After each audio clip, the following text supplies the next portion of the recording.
Jom sama-sama kami. Caranya mudah. Hanya klik join button. Terima kasih. Tengok drama Melayu kita macam mana?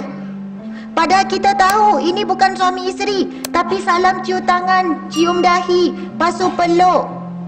Ini bukan mak dengan anak ni, tapi kisah mak dengan anak. Boleh pula peluk-peluk beria, keluar hingus, keluar air mata. Kita pun sama menangis sedih. Sedangkan kita tahu mereka itu adalah ajnabi. Mereka haram untuk berpeluk, untuk bersentuh.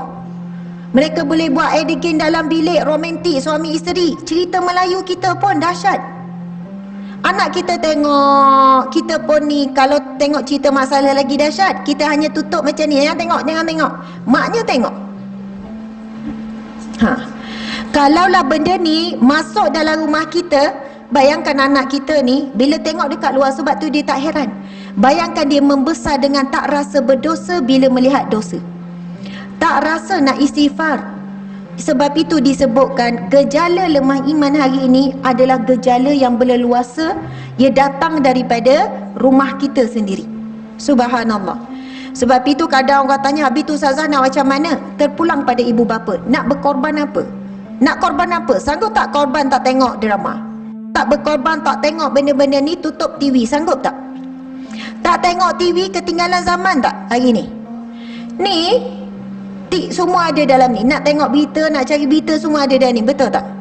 Satu ketika kami kata, dahsyatnya, tak boleh nak kawal dah ni. Astro tak boleh nak kawal. Ni Ustazah ni kan direct sebut kan. So kalau ada Astro, anak ni pilih-pilih, betul kan? Akhirnya mula potong Astro, pasang Enjoy. Lepas tu bila pasang Enjoy, cerita-cerita tu pun tak habis-habis. Dia tahu kartun pun 24 jam dapat lagi. Akhirnya potong Enjoy, tinggallah TV seketul kan. Lepas tu download. Kita tahu anak perlukan hiburan. Kami download cerita-cerita yang boleh ditapis, cerita yang baik, kartun pun yang telah ditapis, download. Suami download. Time dia orang nak berhibur, time dia orang dah penat, kita pasang yang tu dalam kawalan. Masya Allah. Akhirnya bila dia keluar, dia nampak benda yang tak elok, dia terus paling. Astaghfirullah. Mata macam ni. Astaghfirullah. Subhanallah. Sebab apa? Kita bimbang kalau kita hari ni tak ada kesedaran, kita tak didik generasi kita supaya nak menguatkan iman jauh daripada maksiat. Kita tak tahu apa berlaku kepada zuriat keturunan kita. Dan benda tu sebenarnya kita boleh buat, kita perlukan pengorbanan sikit. Subhanallah. Yang pertama tadi, tanda lemah iman, beribadah tak rasa nikmat. Lepas tu yang kedua, buat maksiat tak rasa apa-apa. Masya Allah. Ini adalah dua tanda yang paling utama. Kalau nak list sangat banyak. Saya pun list banyak. Saya pun baca tadi banyak. Tanda penyakit hati, bila buat ibadah riak, ujub, takabur, hati keras, susah nak menangis, itu semua tanda lemah iman. Ada hadis Nabi SAW, bacalah Al-Quran dan kemudian menangislah. Kalau kamu tak mampu menangis, buat-buatlah menangis, Nabi kata. Pernah tak kita kan hadir satu majlis ilmu, lepas tu ustaz tu kan dia punya syahdu sampai ramai orang menangis. Lepas tu dia baca doa, semua orang soksek-soksek menangis, kita tak menangis lagi.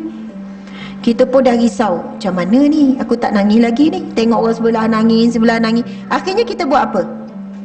Kita buat-buat menangis. Kita pun tunduk, tekan mata kan, tekan, nak suruh nampak merah juga ni. Lepas tu buat-buat bunyi. Sebab kita masa tu rasa malu, kiri kanan dah tersentuh dengan doa yang sangat syahdu, tapi hati kita ni, ya Allah, kenapa air mata tak keluar? Nabi kata, bila kamu baca Al-Quran, menangislah bila baca Quran. Kalau kamu tak mampu nak menangis, buat-buatlah menangis. Mudah-mudahan kamu akan menangis. Maksudnya baca Quran nak menangis ni, baca kemudian baca terjemahan. Baca terjemahan, baca lagi. Kemudian kalau kita masih tak tersentuh, walaupun baca tentang kiamat tak tersentuh juga, baca tentang syurga tak tersentuh juga, kemudian kita buat-buatlah macam menangis. Ya Allah, buat-buat macam takut bila baca tentang neraka contohnya. Masa baca tak rasa apa-apa, buat-buat. Astaghfirullah, takutnya ya Allah. Lama-lama kita diajar, lama-lama bila baca je tentang neraka, air mata terus mengalir. Baca je tentang syurga, kita terus tersenyum dan mengalirkan air mata juga. Kita membayangkan mudah-mudahan Allah bagi kita syurga. Maksudnya benda ni kena paksa. Kalau dibiarkan, hati kita akan semakin mengeras. Masya Allah. Amalan bagaimana nak menguatkan hati, iaitu menguatkan iman kita, insya Allah. Kita rujuk hadis Nabi SAW. Nabi bersabda, Al-imanu yazidu wa yanqus. Iman ini bertambah dan juga berkurang. Al-imanu yazidu bi ta'ah. Iman ini akan bertambah bila melakukan ketaatan. Wa yanqus bil ma'siyah. Dia akan berkurang bila melakukan maksiat. Masya Allah. Tadi tu ciri-ciri lemah iman juga antaranya mudah sensitif sangat hati dia. Mudah nak bersedih hal-hal dunia. Mudah nak kecil hati. Mudah suka berkira, buat kerja suka berkira. Ini semua tanda lemah iman. Sebab apa? Dia tak percaya Allah yang beri pahala. Dia terlalu menagih pujian manusia, terlalu menagih balasan manusia. Kita dah buat-buat kemar rumah, mengharap suami puji, suami tak puji, kecil hati sangat ni. Rasa tak dihargai sangat ni. Bila buat baik pada anak, anak tak berterima kasih dan sebagainya. Tanya anak melawan cakap sikit, kita ungkit semua. Mak dulu nak lahirkan kamu macam nak mati tau. Ungkit yang lama-lama, yang 20 tahun dulu, contohlah. Ini tanda-tanda lemahnya iman apabila kita jadi terhalang melihat ganjaran Allah. Kita mengharapkan ganjaran yang cepat, iaitu di dunia. Masya Allah. Jadi tadi Nabi sebut, iman ini dia akan bertambah bila melakukan ketaatan. Cuba perhatikan firman Allah. Kalau dalam Al-Quran, mesti Allah akan gandingkan orang yang beriman mesti dengan beramal soleh. Orang yang beriman mesti beramal soleh. Ia mesti bergandingan berdua. Mana-mana ayat Al-Quran, kebanyakannya ciri orang yang beriman yang akan masuk syurga Allah, dia mesti ciri-cirinya beramal soleh secara konsisten. Sebab itu maksud al-imanu yazidu bita'ah. Iman ini bertambah dengan ketaatan, membawa maksud iman ini akan bertambah dengan semua amal-amal soleh. Masya Allah. Bila iman kita kuat, kita akan jadi orang yang sabar sebelum marah, orang yang redha sebelum diuji, orang yang syukur sebelum diberi nikmat. Macam mana tu maksud dia? Orang yang sabar sebelum diuji, orang yang tenang sebelum marah, orang yang syukur sebelum diberi nikmat. Sebab ramai orang tanya begini, Ustazah, macam mana nak kawal marah? Maksudnya tengah marah, nak kawal marah macam mana? Memang tak boleh kawal. Tengah marah tu nak kawal marah, kita pun kata istighfar. Dia pun cubalah kan, tengah marah istighfar. Jadi lain, astaghfirullah. Sebab istighfar tengah marah. Kita kata isti'azah. Sebab isti'azah nak rejam syaitan yang membuat kita marah, syaitan keliling. Ada banyak kisah lah. Dan ulama kata apabila kamu marah lalu kamu beri isti'azah, auzubillah minasyaitanirrajim, Allah akan hantar para malaikatnya untuk merejam syaitan ada bersama kita. Sebab kita mohon perlindungan daripada Allah, daripada syaitan yang direjam.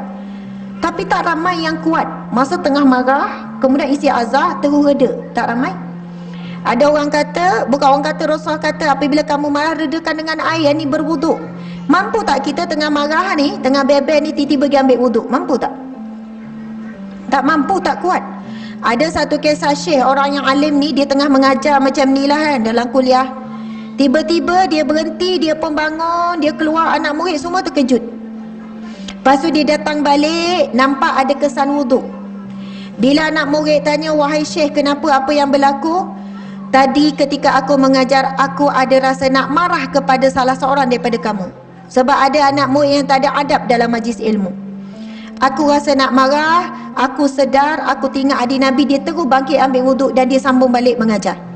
Maksudnya dia bukan lepaskan marah kepada anak murid tu. Boleh je nak lepas marah. Kenapa tak sopan apa ni? Tetapi dia tahu dia sedang diuji oleh Allah. Lalu dia terus beramal dengan apa yang diperintahkan oleh Rasulullah supaya pergi ambil wuduk.